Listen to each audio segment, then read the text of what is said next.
Hello and welcome, fellow children. Sorry, wrong guy. Hello and welcome to Sage's Tabletop Table Talks. I'm Sage. Excuse me, this is my tabletop. I'm going to talk to you about tabletop role-playing games. I'm super excited about this episode. I have hinted at this episode and hinted at this episode and hinted at this episode forever, and I have so much information that I can relay, and I have a number of actual fixes for this problem that's within tabletop game design. So if you go through tabletop gaming history from first edition Advanced Dungeons and Dragons to today, you will find almost everything you do, every attack you make, and not just Dungeons and Dragons. I'm talking sci-fi games and fantasy games and contemporary games and supers games. Almost every one of them will have types of damage to be dealt.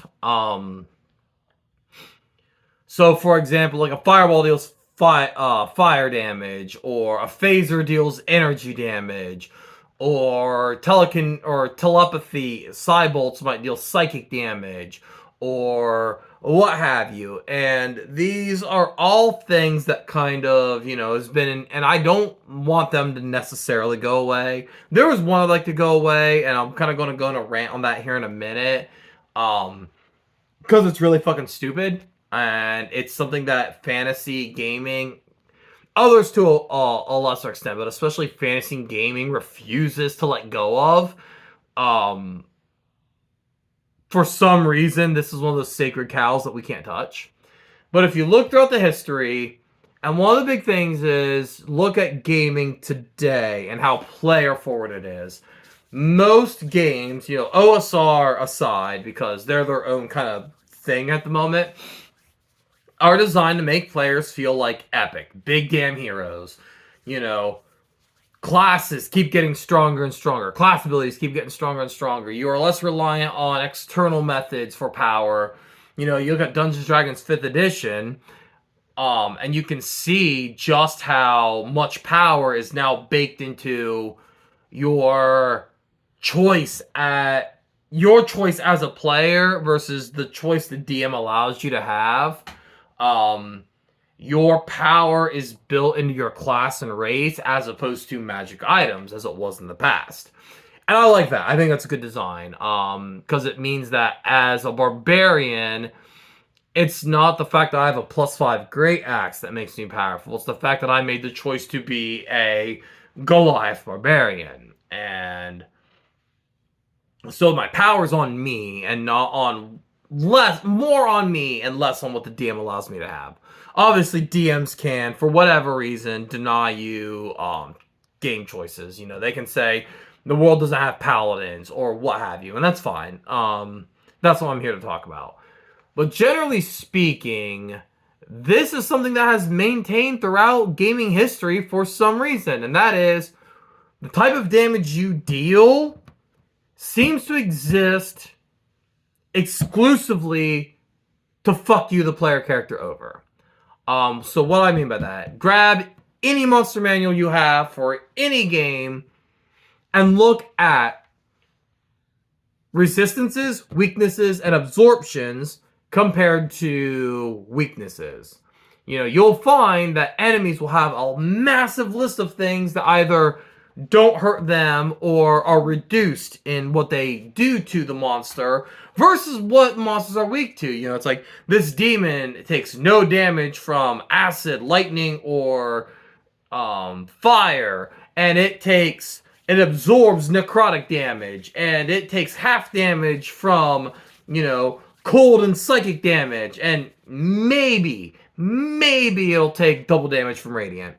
And it's like, so you as the player character with this arsenal of tools are basically told most of your tools are a hindrance to you rather than something fun to use. And there are reasons for that, and I understand that. Like, for example, if you took fire damage and, fire, like, for God's sakes, like in Dungeons and Dragons, fire is like the most resistant thing you can have. Like, everything's fucking immune to fire, especially as you get higher in levels.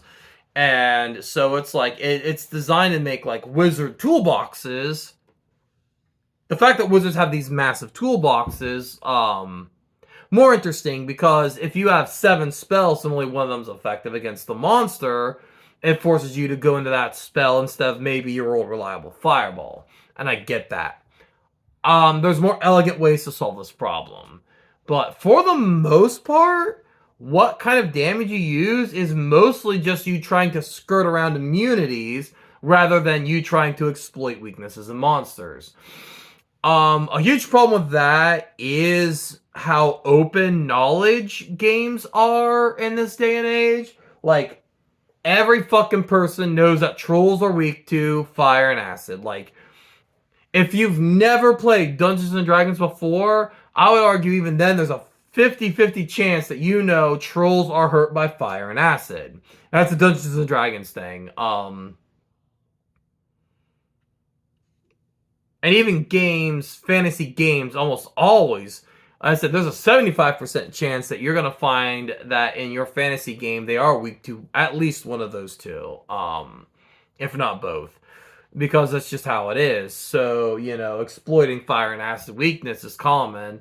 So in order to get around that, players being exploitative of your monster's weaknesses, you end up having to create a monsters with a shit ton of immunities, or else they're just going to...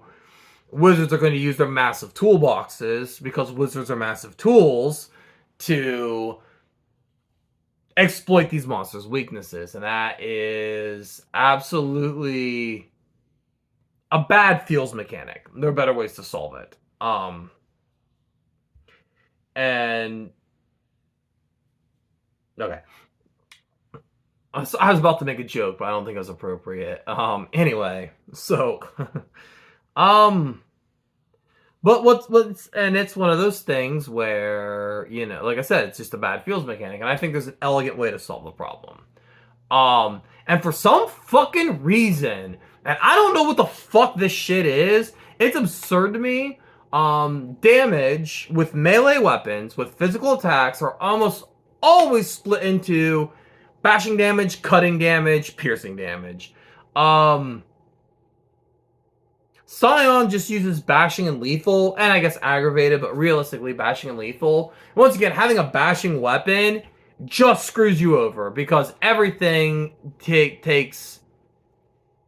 The amount of defense monsters have against bashing is almost always double what it is against lethal damage, which just means stabbing things are a better option. So if you have a club, a mace, a hammer, a stave, you're just fucked. You just made a bad choice. And that's a very, very bad game design, White Wolf.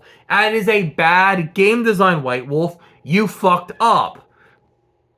Surprise, White Wolf made a game design that was bad. White Wolf is... Look, you guys, I know you all love Vampire the Masquerade, and I get it, because y'all like to dress up like, gothic dudes and gothic chicks, and try desperately hard to see if you can get that hot goth girl to make out with you. I get it. Trust me, I understand that appeal. I fuck 100% behind you on that, but... Your game's bad. Your game is just bad. Vampire the Masquerade is garbage, and y'all should feel bad for liking it. I haven't seen the new Onyx Road version, if there even is one, but the game's bad and y'all should feel bad. But for some reason, outside of that, damage is almost always slashing, piercing, and bashing, because that's what it was in Dungeons and Dragons. So that's what it's got to be now, because for some reason, damage types are a sacred cow that we can't fucking touch. So I want to show you guys something. This is a comma. Okay? It's not sharp. It's unsharpened because it's a training weapon. It's ancient too. It's fucking old as fuck. Like, this was the weapon I used when I was 19 and got my first degree black belt in Kabuto. But this is a comma. So this weapon here is the one I am more trained in than any other weapon at all. Like, I have studied this weapon since I was about 12 years old. For some reason, y'all call this a slashing weapon. I get it, it's got a blade. you're not gonna slash anybody with it. This is a piercing weapon. You know, when you attack with this weapon, it is predominantly jabs. Jab to the behind the collarbone, eye, jab to the neck, jab underneath the stomach, you know, ear, you know, jaw, you know, to the, like I said, side of the neck, you know, to the navel. This is a piercing weapon.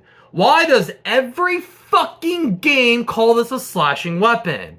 This is not a slashing weapon. If I cook you with it and pull, I am gonna cut you. Barely. If I hook and pull, it is going to be more controlled than it is slashing. Like, to get a real fatal cut with this weapon does require a lot of gymnastics. And I'm not saying it's impossible, but if you're using this weapon, you know, however you're going to use it, because, you know, you can do an upper grip or a lower grip, you're predominantly going to do piercing strikes with this weapon. Also, it has this end. You can use it like a club. You can strike and bash with it. So, like I said, this weapon is predominantly a piercing weapon, but I can bash with it. I can strike you with this weapon. I can club you with it, and I can cut you. Stop calling your common slashing weapons; they're piercing weapons. But I really do lead to a point. Like I said, I can create cuts with it, and I can strike. I can do clubbing blows with it. Unfortunately, she got left out in the rain during my move into the house I'm in now, so it's got a little bit of rust. But this is This is one of my twin hook swords. What is this weapon? What would you call this weapon? Would you call it a slide? Once again, it's so nobody fucking comments. It's been dulled. The blade's been dulled because this is a training weapon and not designed for actual combat. But if you had to call it, what would you call it? Would you call it a slashing weapon? Mine has a flat back. I've seen some with bladed backs. This part here is designed to be bladed, and the inside's bladed. So cutting with it, absolutely. This is bladed too, so I can thrust and cut with it. Is it a piercing weapon? I mean, look, point. You know, point. You can actually use backhand with it. Believe it or not, a lot of people don't realize this, but you can actually use your hand with a blade to create various effects, using it more like a spear. But yeah, like I can stab with this point. I can stab the point. I can cut. Like I said, this particular design, the back end is blunted. It is flattened, so I can clobber with it. You know, you can obviously use it to, you know, do various flat blade strikes. Is it a slashing weapon? Is it a piercing weapon? What is it? And the answer is, it's all of those things. You know, my Kama, predominantly piercing, but I can cut with it and I can bash with it. You know, if you have a sword, you can stab with it. You know, you can even rapiers, which are predominantly thrusting. I have a rapier somewhere, but I didn't feel like digging it out. You can thrust with it. You can cut with it. You can pommel strike with it. Same with a jian, which would be like a Chinese straight sword. I have a jian up in the room. Didn't want to drag it out, but I can cut, thrust, pommel strike. I can slash. I can stab. I can bash with it. And it's a huge problem I have with so many of these games is they treat combat like Final Fantasy Tactics, where you waddle into a square, and then you just stand there while everybody else acts. And that is so undynamic of a combat system. It's so goddamn boring. You know, there is no idea that I'm, you know, parrying with this weapon, or that I'm, you know, shifting, you know, you attack, you know, parry. These are often paired. I didn't grab the other one. It's because I don't want to have, like, to drag 45 swords back into my lair, back into my dungeon. So, you know, I can parry and strike. You know, I can do, and, you know, obviously your AC is meant to represent that, but that's not really how combat is so often designed in these games. It's designed that you do one style of attack every turn. I guess technically I'm doing this with the weapon, which is so fucking awkward. Like, maybe I'm trying to go like I don't know, it's weird. But yeah, anyway,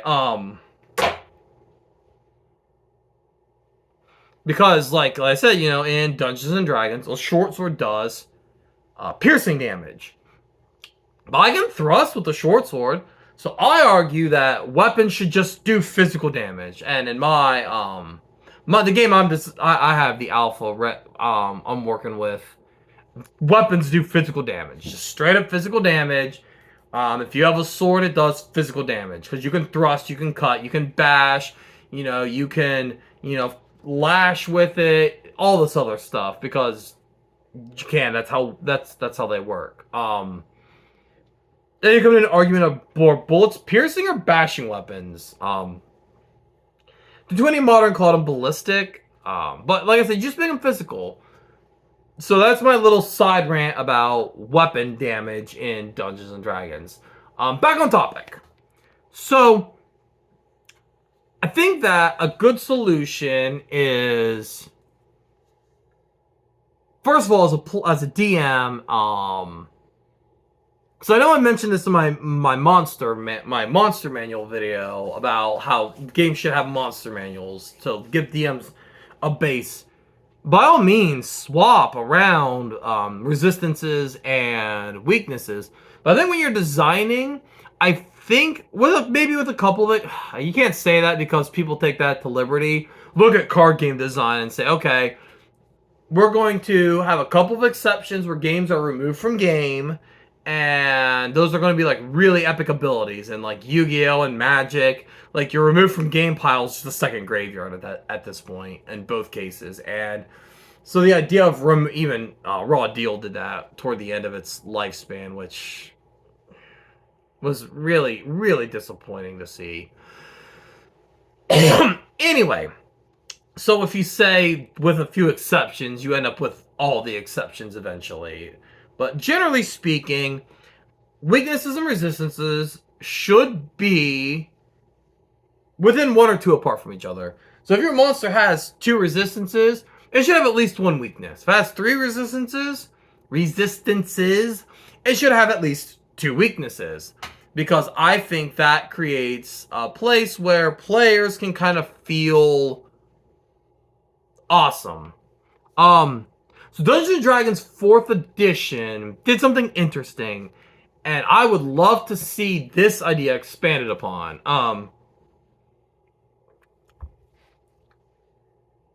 In Dungeons & Dragons 4th edition, you had roles. Your your defender, your striker, your leader, and your controller. But you also had a power source, and I don't remember the exact nomenclature used, but you had a power source. So a wizard is arcane, a fighter is martial, a cleric is divine, a druid is primal, a monk is psychic for some reason. Because they're toward the end of 4th edition, they had just completely lost everything that they were doing and just gave up on the fucking game. Like, the psychic classes were so fucking insane. Like, the rune priest and the fucking monk. The monk was, if I'm not mistaken, I believe those were the 5. Was martial, divine, arcane, primal, and psychic. And there might have been one shadow, like an assassin was a shadow. But what would be interesting would be to make those roles or those sources important. So, like for example, maybe a demon might be resistant to arcane magic. You know, using arcane, if you're an arcane caster, you are going to be weakened to that monster, and he'll be weak to divine magic. It wouldn't work in 4th edition because everything is just an attack that deals damage. But in a different game, a more versatile game, you get to these points where, as a wizard, when you come up onto a demon, you as the wizard would have to play a supporting role, where the cleric would play a more active role in combat. And then maybe you're fighting, let's say, I don't know, a fae, a spirit. And they might be weak, they might be resistant to divine magic, but weak to martial. So now the fighter has to find its role in combat, doing more than just whacking with the sword.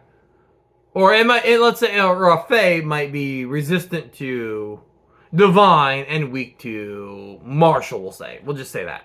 So now the fighter is, the one engaging in melee combat predominantly, and the cleric now has to turn himself, herself, themselves, whatever, into a more support character. Because now it means that, the role you pick, I think you would have to let every class have support options. One of my favorite things, I wish more games did, would give fighters a taunt ability that let them draw aggro, whether it forces an enemy to attack them or just horribly punishes them for not attacking the fighter. Because at the moment, in a lot of games, the idea of two martial characters clashing swords is honor system. The wizard might, fighter might just be like, I don't give a fuck about you, fighter. I'm gonna fuck the cleric up. And there's nothing really the fighter can do except for try to hit them harder. In modern Dungeons & Dragons, building a tank is very much on the honor system in gaming, and I don't like that. So if the fighter had the ability to somehow draw aggro against an enemy that is, let's say, strong against martial combat, like a golem,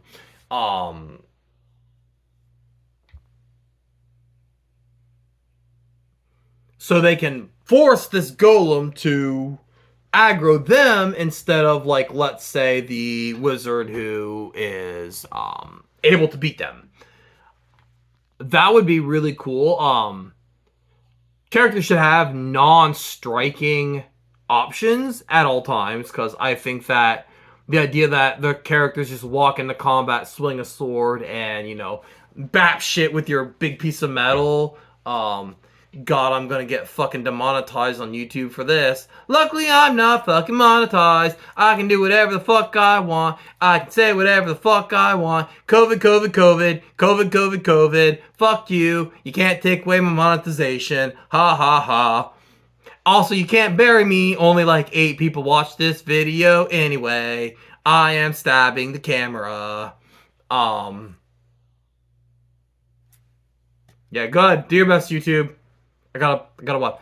But, shit, I forgot what I was saying. Oh, yeah, but like I said, the idea that a martial character, a fighter, can only walk up and hit shit is so fucking limiting to what a fighter can do. And I know there's the argument about characters having a simple option once you don't want to dig deep into the shit. Or new characters who just find a lot of the wizardy stuff overwhelming. And I do kind of understand that point. But it also creates a class that's just boring to anyone who's played long term.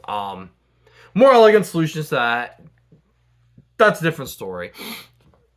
But the idea I had about making your damage type, your martial, arcane, divine, your where monsters' weaknesses and resistances are, would require a game that's not 4th edition. I've spoken a lot about magic systems, but we can always go into Space Case and go into outer space. And it seems to be less an issue in sci-fi games, because like I said, you look at games and they'll often have like, okay, I have a turbo rifle, it fires slugs.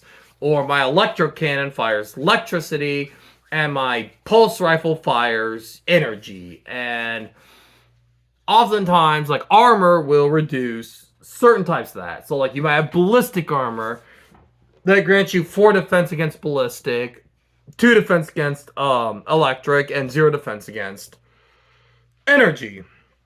Even though both ballistic and electricity is energy, a lot of times beams are labeled as energy, sometimes plasma or light or whatever the fuck you have you.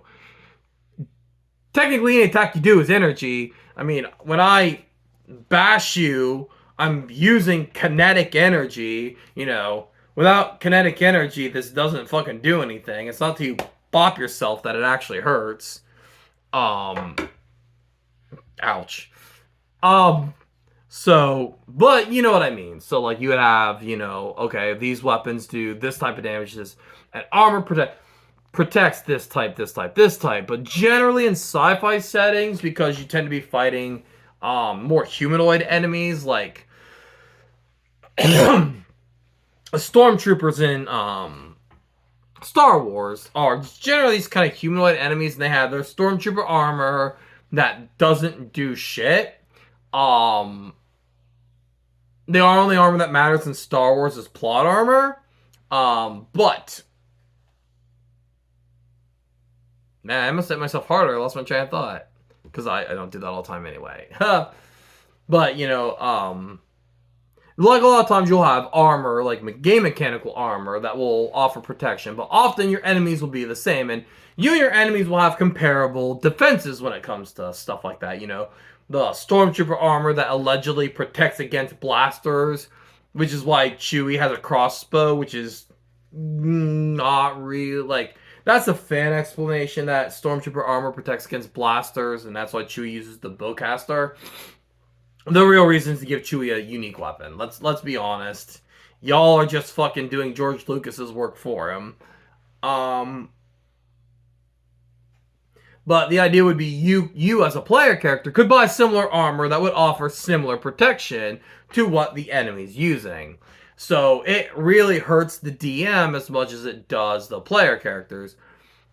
Depending on the game design, there still sometimes is a right and wrong answer. Like, okay, I use ballistic weapons because 7 of these 8 armors don't offer ballistic protection.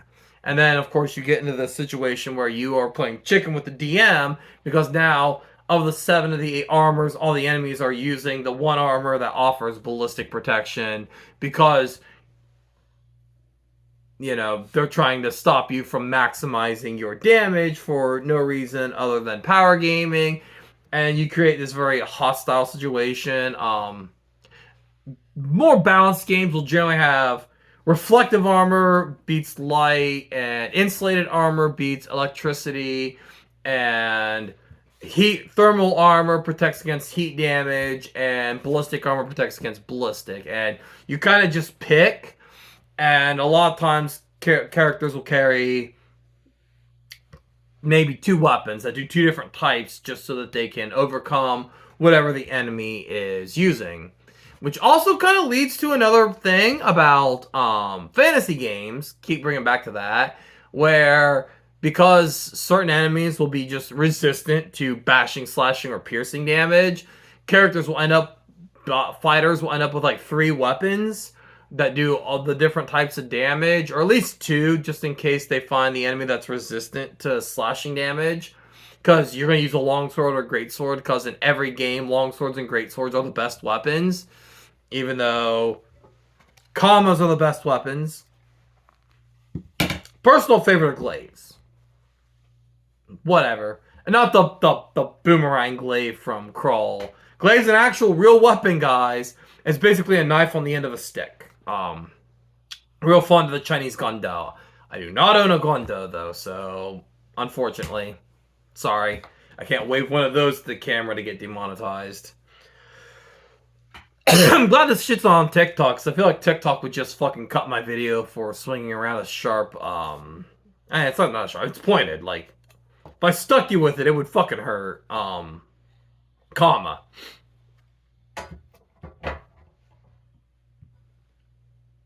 But I am a professional. A professional what? Bowler! But anyway, yeah, so, like, they'll carry around, like, specifically a second. So now you've got to divvy your resources between your sword and your hammer, because you might go to the enemy that's resistant to slashing damage. You gotta use your fucking hammer to do it.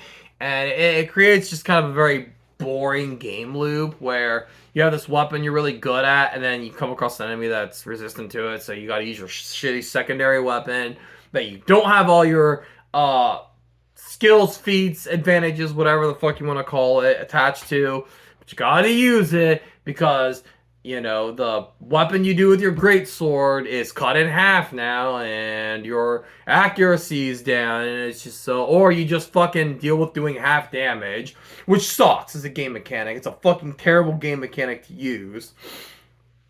And once again, you've got wizards who can do 17 different elemental attacks with their various spells.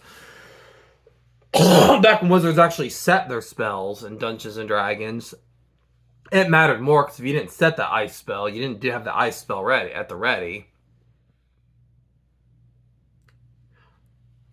Once again, whatever. Because fuck fighters, especially 3rd edition and beyond. Fuck martial characters. If you want to play a guy who has a big sword, if you want to play Conan, you can go fuck yourself. You go fuck yourself because you're a fucking idiot. Because you made the wrong choice. Wizards rule. And that's it. Wizard, cleric, druid. Those are the only classes worth a fucking damn. Maybe you get a rogue in there. But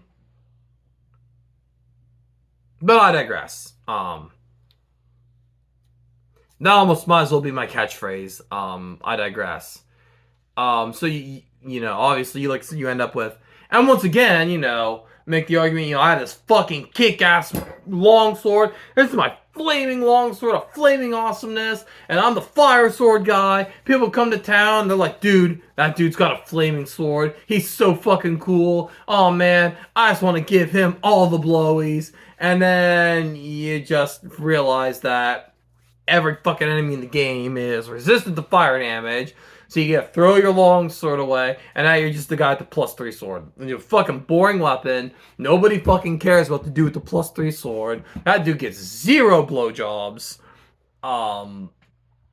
But, as an adventure, you kind of just gotta deal with it. Because having a cool weapon is so much more detrimental than having a +1, like having something cool on your weapon, like, oh man, this is my fucking spear, it turns into a lightning bolt when I throw it. Yeah, okay, but 70% of the enemies are resistant to lightning damage.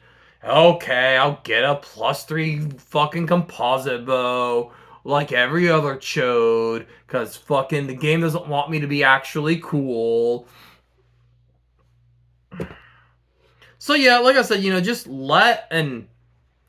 if weaknesses were at least as common as resistances, okay, sure that, that enemy is resistant to fire, but the next 3 aren't, and then, oh man, I'm gonna fight some fucking ice giants with my flaming longsword. I'm gonna be the coolest dude ever. I'm gonna get all the girls, and they're gonna give me their phone numbers, and I'm not gonna be a loser. And it's gonna be so cool, you guys, like, for realsies, and my supermodel girlfriend who lives in Canada land, like, you guys don't know her, but, like, last time we were together, we just spent the whole weekend boning because, like, that's the kind of cool guy I am.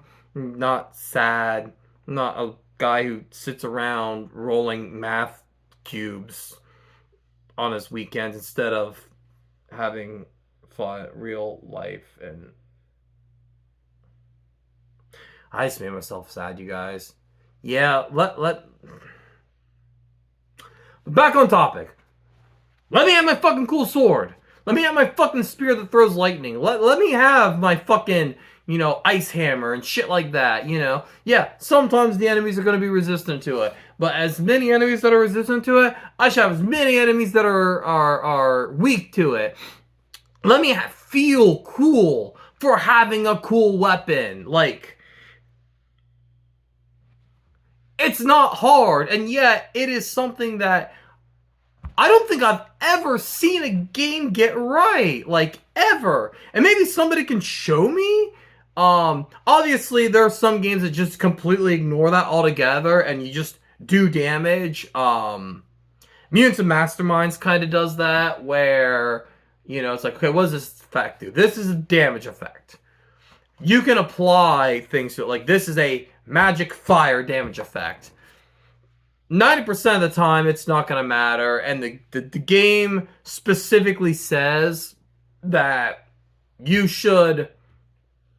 So if I do a fire-based attack, like I said, 90% of the time it's not going to work. But they tell you that the 5% of the time that enemy is resistant, I should also encounter 5% of the time where that's useful.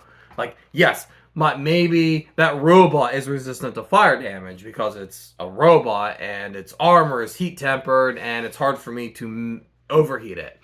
Its cooling system works that well. It uses clan double heat sinks.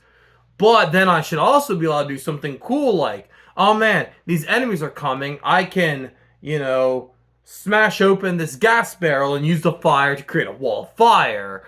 Or, ignite something and feel cool about doing it. Because at the end of the day, we play role-playing games because we want to have fun. And there are people out there who find that antagonistic kind of jackass vibe fun, where you as a player character are just constant. You're fucking Prometheus, or no, not Prometheus. Prometheus is the lever. You're Sisyphus, pushing that boulder up the hill. Some people find that fun. The OSR, it finds that fun, and that's okay. That's okay if you find that fun. A lot of modern players don't. We want to feel like the big damn hero. We want to feel like the Dragonborn. We want to feel like a Witcher. We want to feel like the Chosen One. We want to feel like the Luminary. There's a big part of power fantasy to that, because honestly, day to day, we don't feel like that. We don't feel important or special or amazing or cool.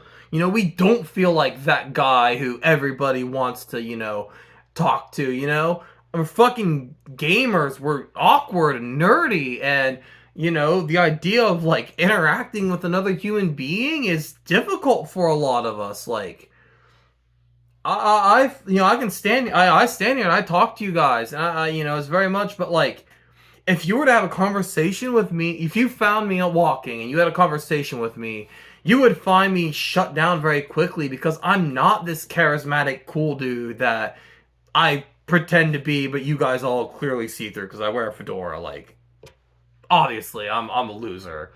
But I'm not a big damn hero. I'm not, ever going to win a fucking UFC title. I'm not a badass.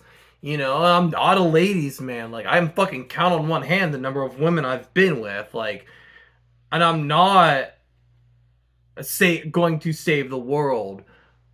But for 4 hours a week, I can feel like it. I can be cool. I can be charming. I can be heroic. I can be strong. I can be great. And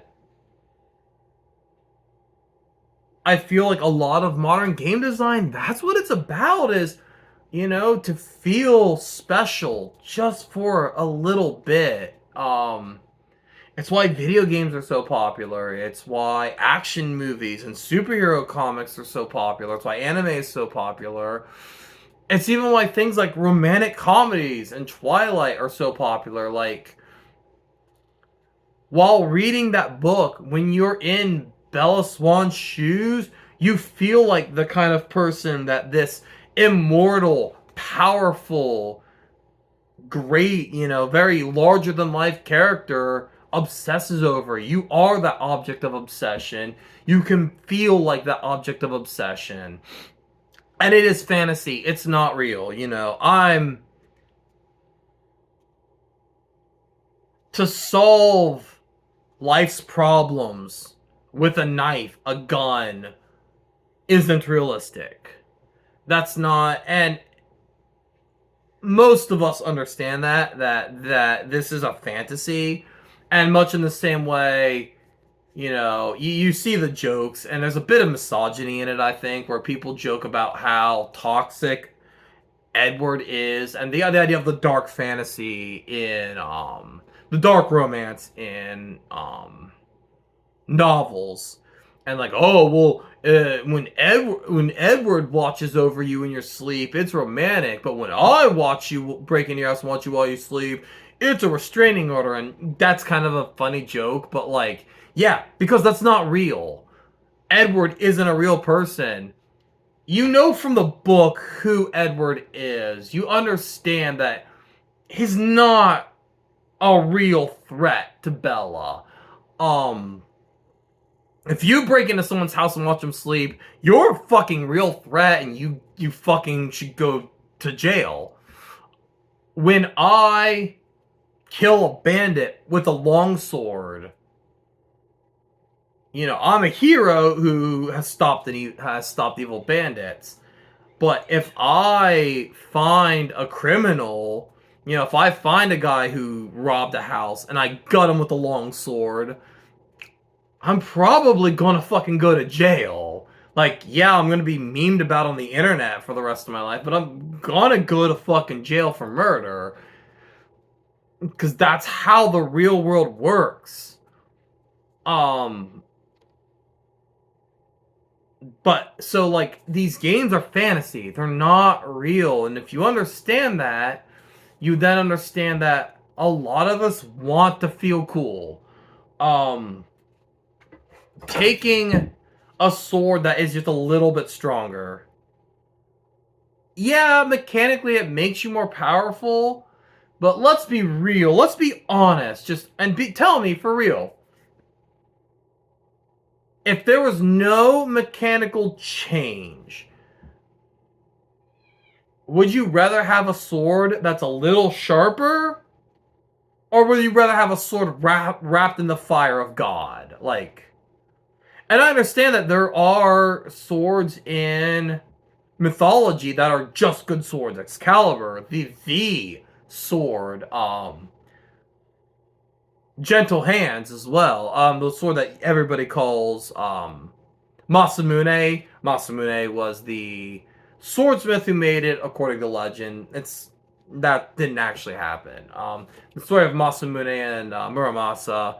And I'll tell us. Yeah, if you guys want me to tell us the legend of Masamune and Muramasa, I will. Leave a comment. I can do a short telling the story because it's kind of a cool story. Are sharp weapons. They're just good weapons. And by all means, if a player just wants, what is this? This is my really fucking good sword. This sword is so fucking sharp, you guys. This sword is the sharpest sword. It's the best sword. It's the sharpest. No other swords are sharper than it. It's a good sword. It's a great sword. It's a beautiful sword. Those of you who use hammers, that's fake news. Hammers are fake news. This sword is beautiful. That's okay too. Like, there's perfectly acceptable just have a good sword.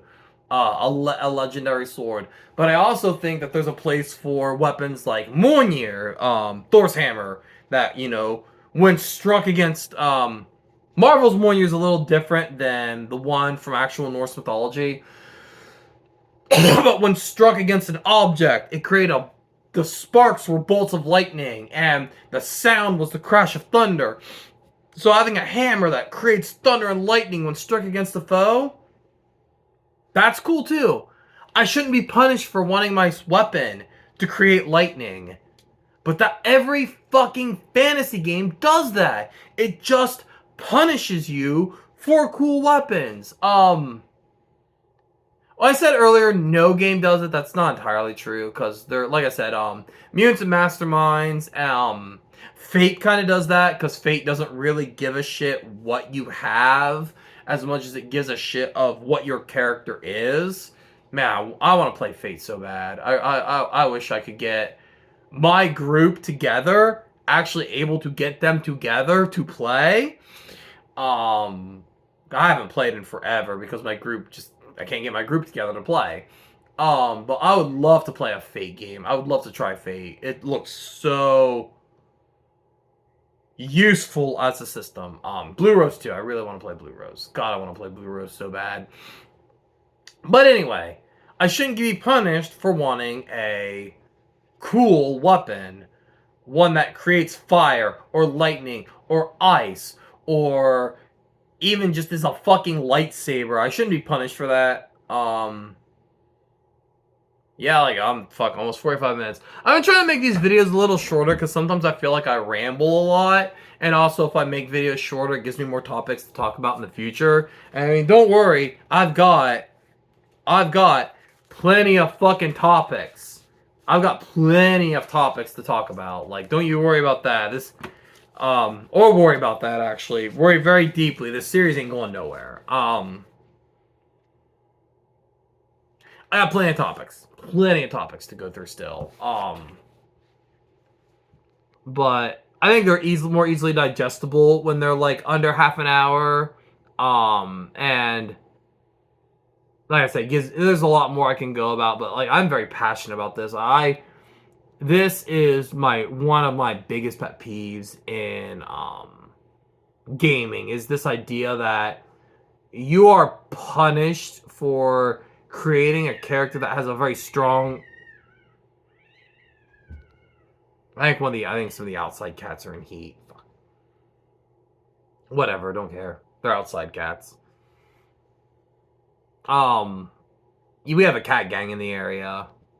No fashion. No. I had to fight with your sister about being on the table. You're not on the table either.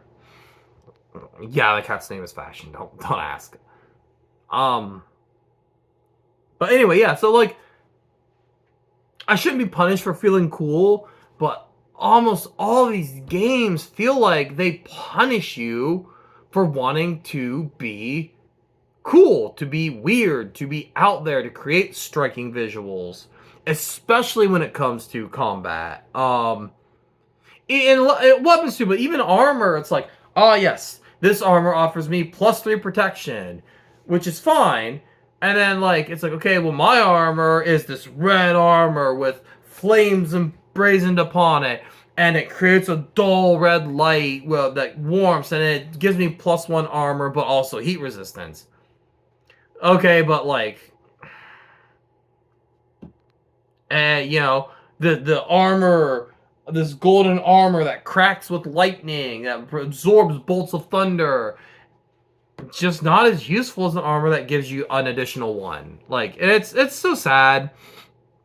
And it is just because in these games, the type of damage dealt punishes players.